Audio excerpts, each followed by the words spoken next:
Pessoal, boa tarde. Bom, vou ser bastante objetivo, rápido, né? Porque eu sei que o adiantado da hora foi. Então, meu nome é Antônio Carlos, eu estou aqui responsável pela área pedagógica, acadêmica dos cursos das licenças da CBF. Tenho aí alguma experiência nisso, já fui pró-reitor de universidade, esse negócio todo. E já há muitos anos lutamos com isso aí.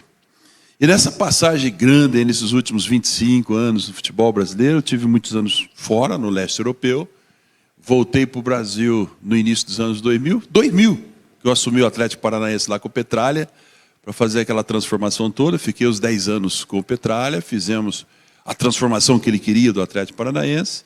Depois fui para o Corinthians, fiquei aqueles 3 anos lá com o Tite, com o Mano Menezes, que convergiu naqueles resultados extraordinários. E agora a gente está contribuindo aqui do outro lado na formação de treinadores.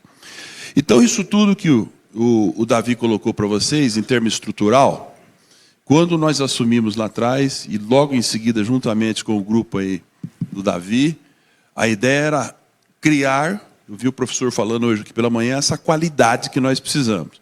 Claro que isso não é muito rápido, como o Davi colocou, o país é muito grande, tem muitas particularidades. Por mais que você queira levar o curso lá do outro lado do mundo, às vezes não dá coro, se inscreve 3, 4 pessoas, você não consegue fazer o curso. Você quer manter a mesma qualidade no país todo, não é fácil. Tem que transportar professores de nome, treinadores de nome no país todo, isso encarece. Então tem todo um problema que a gente tem que ir amadurecendo com calma, diferente de outros países menores. Mas como é que foi pensado? Qual é a filosofia? Qual é a ideia, nesse momento de transformação que nós vivemos, do esporte mundial? Porque às vezes a gente fala muito de futebol e parece que o futebol não é uma modalidade de esporte. Esporte tem suas regras, esporte tem suas leis. E o esporte de alto rendimento é sustentado, queira ou não, nas leis acadêmicas, científicas. Nenhum título que nós ganhamos no mundo até hoje, somente na minha experiência, eu ganhei sem ciência, não teve como. Originei lá na década de 70 no atletismo, fui atleta, campeão do mundo, aquele negócio todo. Depois virei treinador de atletismo e já em 76 virei preparador físico de time de futebol. Mas fui treinador de várias modalidades, de vários atletas, vocês sabem, treinei o Jadel Gregório também, campeão do mundo, recordista, aquele negócio todo, né? E nisso tudo, até certo ponto, nós vamos na conversa, nós vamos no talento, nós vamos lidar. Mas de um certo ponto para frente, você precisa de conhecimento científico, senão você não consegue. Não é justo eu sentar numa mesa com conversa furada e trabalhar com sonhos de atletas, de pessoas que depositam na mão do treinador. Então o treinador precisa estar sempre muito bem preparado. Então eu gostei muito dessa conversa que eu vi aqui hoje sobre da preocupação dos treinadores com isso tudo. E o treinador, como é que ele é visto pela sociedade? Como é que o treinador é visto pelos dirigentes? Como é que o treinador é visto pelo patrocinador? E aí vai. Né? Pela imprensa, como é que o treinador é visto pelos próprios atletas, né? Dentro desse contexto todo, o treinador ele é uma pessoa de suma importância no processo do desenvolvimento do atleta. O atleta, às vezes, quando está lá no pódio, ganhando as medalhas olímpicas, quando ele ganha o título, às vezes o treinador não aparece. Agora, você não vai chegar num resultado de alto rendimento sem ter um treinador de alto rendimento, um treinador muito bem preparado. Então, o treinador é uma pessoa importante para todo esse contexto social aí, né? Porque ele representa, às vezes, uma nação, um país, uma escola, um clube, um município, e é o cara responsável por tocar esse processo. Então, dentro dessa ideia, a gente pensou, obviamente, respeitando as regras, né, da Conmebol, da convenção, mas é entender quem é esse treinador que nós temos hoje, né? Como deve ser o treinador para o momento atual, com esse crescimento tecnológico, científico, com esse crescimento de IA, inteligência artificial. O que deve saber esse treinador? Esse treinador não sabe tudo, ele consegue saber tudo, ele precisa aprender a trabalhar com a equipe multidisciplinar, ele precisa aprender a liderar essa equipe. O treinador ele tem que sair daquele negócio só do campo, da técnica, da bola, da comissão, e ter um olho mais amplo dentro do clube para poder aproveitar os conhecimentos que estão dentro do clube. Enfim, como deve agir, como deve ser a forma de gestão de um treinador. Então, com base nessas perguntas, que são perguntas do dia a dia, tanto do centro acadêmico para o treinador, como do treinador para o centro acadêmico. As perguntas, elas estão aí o dia a dia. Quem deve ser, como deve ser um treinador de futebol, um treinador esportivo?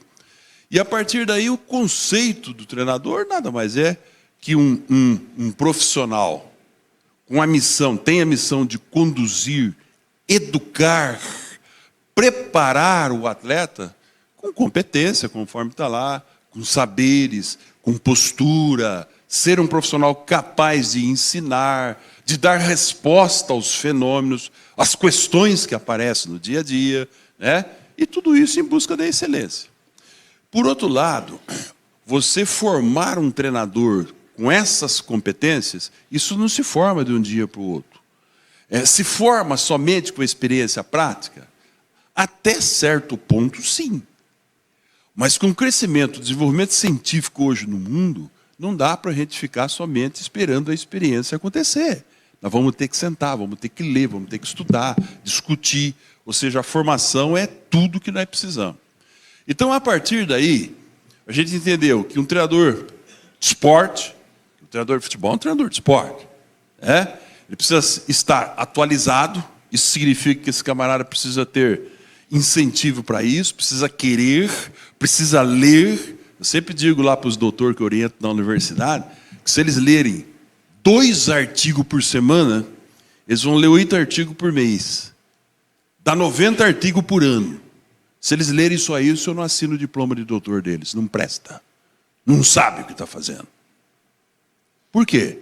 Nós não tratamos do futebol só do risco com as bolas. Nós tratamos de alguém que gera esse espetáculo. Então nós estamos falando de ser humano.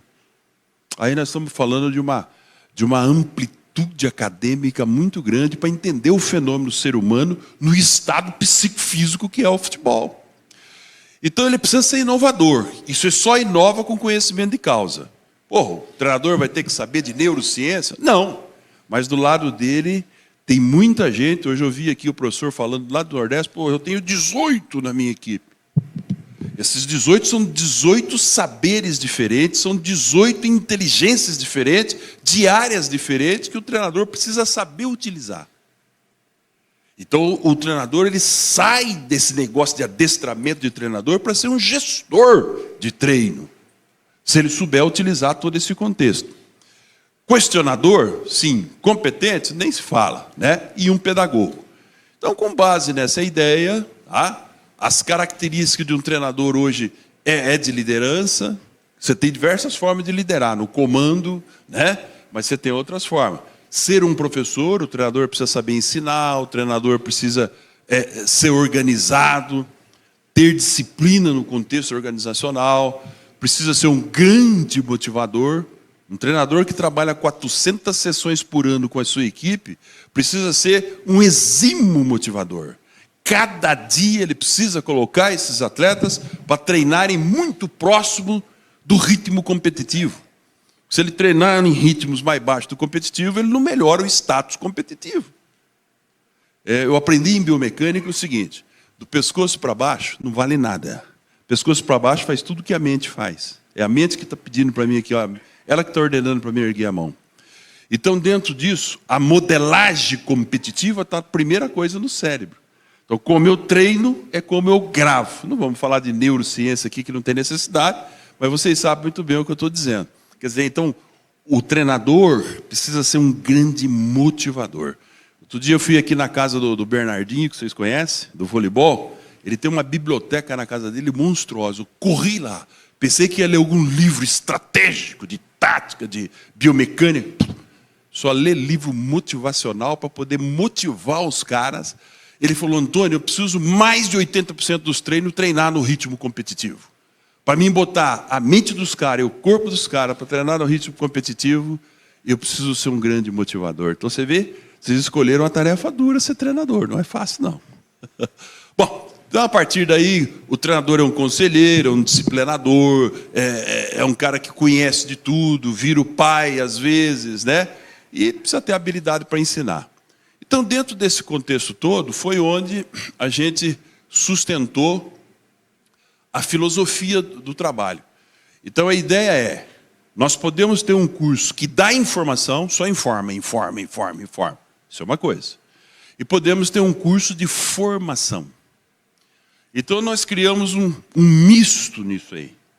Nós vamos informar o que tem de mais novo no mundo. O professor que entra em sala de aula vai dar informação, vai dar o show dele do que ele estuda, vai. Mas o principal é formar. Como tinha uma linha antigamente, que era uma linha informativa, e os cursos, ele acontecia, a licença, e morria nela mesmo. Então procurou-se, dessa maneira, criar um curso continuado. Quer dizer, o camarada que entra ali na licença C, ele tem uma linha de raciocínio. Licença C é para atender crianças de 6, 11, 12 anos. Então o curso tem uma filosofia mais recreacional, de desenvolvimento motor, de psicomotricidade, evidentemente voltado para as habilidades do futebol, mas essa é a ideia, para tentar mudar esse modelo nosso, que é o modelo de alta competição na infância. Por outro lado, quando você vem para a licença B, nós estamos falando aí já numa especialização inicial, seleção de talento, atuando nessa faixa etária de 12, 14, 12, 15, 16 anos de idade. Desenvolvimento do atleta. É onde você prepara o atleta, é aí. Depois dessa idade, é polimento. Então, vocês veem, a carga horária do nosso curso da licença C são 210 horas, com estágio, com tudo. Depois, 260 horas já na licença B. A licença A já é o profissional. Especialização profunda, autoaperfeiçoamento. Né? A licença Pro também, ela prima aí pelo alto rendimento, polimento, que é uma faixa etária mais acima. Então, com base nesse perfil filosófico, é que foi montado todas as disciplinas, que hoje nós temos treinadores brasileiros trabalhando de todo o país, regionalizamos, tá? Quer dizer, então, você tem curso lá na Bahia, procura usar profissionais da Bahia para trabalhar, você tem curso lá em Curitiba, pessoal de Curitiba para trabalhar. A gente tem ele é híbrido, né? Uma parte é online e a outra parte é presencial. Então, na parte online, procuramos buscar acadêmicos que tenham experiência prática nas mais diferentes disciplinas, tudo voltado para o futebol. Então, nós estamos amadurecendo bastante o curso está andando bem, professor. O senhor vai ver que mais um pouco nós vamos ter alta qualidade. E se você vê isso aqui, ó, se você pegar lá as 200 horas lá da licença C, mais 260, mais 330, mais 450, eu, que milito muito e também em universidade, não tem nenhuma hipótese de um cara formado na universidade ter uma formação para trabalhar no futebol que esse curso dá. Na universidade, hoje, estuda 40 horas o futebol, 30 horas o futebol. Aqui tem mais de 1000 horas. E se nós estamos falando ainda de ex-jogadores, pessoas que já vieram com experiência, você imagina que coisa sensacional. O que tem acontecido é que se nós aumentarmos essa carga horária, nós temos um problema. Nós temos uma cultura que nós precisamos respeitar essa cultura. Com essa carga horária já é pesado, a turma já reclama bastante. Professor, está cansado. Professor, tem que dar um intervalo. Professor, aí você dá aula na internet, fica tudo a janelinha fechada, ninguém abre a janela, ninguém discute. E se não discutir, se não conversar, não tem informação. Se não discutir, só tem informação, pô. Né? Então é nessa linha que a gente trabalha, lá dá 1.250 horas, né? É uma carga horária bacana. Tá? Agora, claro, o aperfeiçoamento vai ter que acontecer sempre. E aqui, o que o treinador precisa, né? A gente sustentou o curso nessas bases, tá? Nas ciências humanas, ciências biológicas, ciências exatas e na metodologia do treino. Cada dia tem coisa nova acontecendo. Cada dia uma área da ciência chega para ajudar o treinador de futebol. Então, nós sustentamos nessas 4 grandes áreas, aí sai todos os predimentos que a gente utiliza aí dentro. Desculpa lá, passou muito rápido. A tecnologia nós estamos atacando bastante, tem muita dificuldade. A nossa forma de trabalhar no futebol, ela tem o nosso jeito. E com a chegada desses novos conhecimentos, às vezes o treinador fica um pouco apavorado. O Mário Sérgio Ponte de Paivas, que está lá no céu, quando ele me via lá no Atlético, ele falava: professor, sai daqui, o senhor tem muita tecnologia, pô. É muito aparelho em volta do campo. Isso aí não faz gol, ele falava para mim, ele brincava comigo, porque o Mário, de bobo, não tinha nada, né? Inteligentíssimo, né? Então, um dia, ele viu eu fazendo um exame de impressão digital com as crianças e falou: "Que é isso aí, professor?" Falei: "Aqui, pela impressão digital, eu consigo determinar qual é o potencial biológico das crianças para jogar bola." Ele falou: "Você está brincando." Falei: "Isso aqui é de 1980. Então, tem muita coisa da ciência que ainda não chegou no futebol. Por N motivo. No passado, nós não precisamos, tinha muito craque para jogar bola. Só que hoje a coisa começou a apertar e nós vamos ter que começar a utilizar tudo que tem no mundo. Então, partindo para finalizar aqui, pessoal. Tá? Então, a composição do curso tem aulas à distância, tem aulas presenciais, tem os estágios, os trabalhos que é feito, os professores apresentam o trabalho, tem discussões, seminários, nós não temos dó, vamos para cima, criamos as bancas, corrigimos. A ideia é contribuir mesmo, para que o nosso treinador se aperfeiçoe cada dia mais, os novos que já venham numa outra linha, nessa linha mais tecnológica, científica, que é o mundo que vai acontecer. Mais 7, 8, 9 anos, 10 anos, você imagina como que a gente vai estar trabalhando. Lá no Comitê Olímpico eu uso indumentária para treinar os caras lá. Se eu mostrar para vocês, vocês falam: "Não é possível uma coisa dessa." Então eu estou falando de cadeira. Eu uso indumentária para treinar campeões lá no Comitê Olímpico, e quando eu chego no ambiente do futebol, onde eu estou trabalhando esses últimos 25 anos, eu tenho dificuldade de colocar a ciência para funcionar. Nós ainda estamos colocando jogador para correr 10 quilômetros em volta do campo, dar tiro de 100 metros. Isso não existe! Mas nós estamos. Isso o que é? Cultura. Falta de buscar o novo conhecimento. Tá? E a partir daí, então, eu encerro com esse slide aqui. Estou colocando esses dois campos aqui. Antigamente dava para se ater mais do lado esquerdo mesmo aí, né? Bolinha nas costas e vamos lá. Agora a coisa está tão diferente que se cochilar a gente não consegue nem ligar os aparelhos que os caras colocam à disposição, né? Foi outro dia dar um curso lá nos Emirados. Entrei numa sala, eu gosto da fisiologia, né? Entrei numa sala lá, mesmo mexendo com tudo que tem de novo no mundo, entrei numa sala, tinha uns 4 equipamentos que eu nunca tinha visto na vida. Falei: rapaz, rapaz, eu 24 horas por dia, eu tenho do meu lado 20, 30 mestrando, doutorando, trazendo novidade para mim toda hora. Cheguei lá, não conhecia aqueles equipamentos. Então a coisa está acontecendo numa velocidade muito grande. Se a gente não estudar, e não tem hora, e não tem idade, eu tenho que querer. Tá? Então, ou nós vamos continuar aqui do lado esquerdo, ou nós vamos partir para o lado direito. Não precisamos abandonar o esquerdo, né? Mas nós temos que estar de olho lá, porque aquilo lá que vocês vão encontrar é outro, é a modernidade, é a era tecnológica, nós não temos por onde sair mais. Então, é mais ou menos isso aí que está o fundamento do curso. Não sei se você quer somar alguma coisa, Davi, com relação a essa parte. Tá? E a gente está colocando disciplinas novas, tá? Aperfeiçoando o curso sem perder a essência, que é a regra mundial. Tem uma carga horária mínima, tem as disciplinas básicas que a gente não pode mexer nelas, mas a gente pode somar em cima o que nós estamos fazendo. Tá bom? Então, acho que eu passei, Davi. Né? Se o pessoal tiver pergunta depois, volta aí para os locutores. Cadê o chefe? É você, homem. Homem grande. Pega o microfone e toca isso aqui, rapaz. Já estou dando ordem.